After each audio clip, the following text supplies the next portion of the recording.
La partie numéro 2. On va être en 3 parties, j'ai l'impression, c'est pas plus grave que ça. 10h46, ok.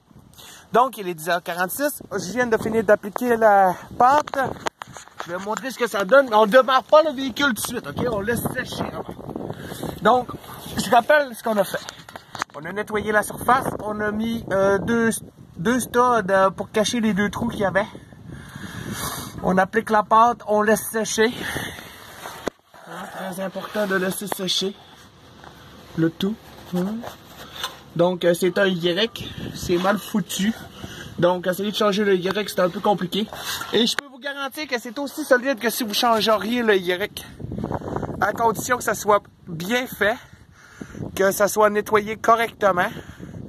Donc, ça donne rien de se casser la tête. C'est un vieux bazou, hein? C'est un Sunfire, ils sont connus, il n'est pas cassé, mais il pourrit tout au même endroit dans les bras ici, ainsi de suite. Il est pas pourri, il est rouillé, oui, mais il est pas pourri, hein? Donc, c'est ça. Ici, là, qui pourrisse. Mais ça, c'est pas grave, c'est rien que le renfort du coffre et ça dérange pas bien, bien. Et c'est un double exhaust. Celui-ci vient d'être fait récemment. Je fais tellement de route avec que ça a déjà commencé à rouiller, c'est pas drôle.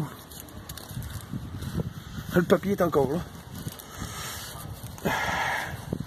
Ça rouille vite un véhicule, hein. Ça roule vite du moteur. Donc c'est ça. Un coup que ça s'est appliqué, on va attendre que ça soit sec. On va attendre environ 45 minutes. On va aller chercher du ciment morfleur. Un petit tube et ça va être juste pour s'il y a des fuites, mais ça me surprendrait bien gros, mais que ça soit sec, vous allez voir, ça va être aussi solide. L'autre chose pourquoi je veux mettre du ciment morfleur, c'est que cette pâte époxy, lorsqu'elle chauffe, c'est fait pour ça, mais elle va avoir tendance à dégager certaines odeurs. Donc, une légère odeur bizarre. Moi, je la compare un peu à une litière à chat, même si c'est pas ça. C'est comme du sable brûlé ou je sais pas trop. En tout cas, on va avoir le léger des inconvénients de produire quelques odeurs, mais après un certain temps, ça s'estompe. Donc, c'est ça. Et cette pâte-là peut aussi réparer des radiateurs, des tuyaux hydrauliques. Et oui, j'ai déjà réparé un tuyau hydraulique avec ça. Et ça a très bien fait. Des tanks à essence percés. Ça peut réparer presque tout ce qui est sur votre véhicule. J'ai même déjà réparé un boire comme ça. Oui, un boire. Avec cette petite pâte-là. Donc, quand c'est bien nettoyé, bien utilisé, travaillé intelligemment, vous seriez surpris de voir ce que cette pâte peut avoir comme application. Donc, je vais vous revenir tout à l'heure.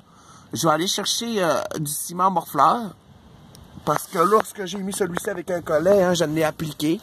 J'ai rentré et vous voyez, c'est très solide. Ça brisera pas, ça fuira pas. Vous allez le voir tout à l'heure, mais que je le démarre. Il va y avoir une méchante différence. Donc, c'est ça. Je vous reviens dans quelques minutes. Là-dedans, d'aller chercher le ciment morfleur. Et on va continuer la vidéo.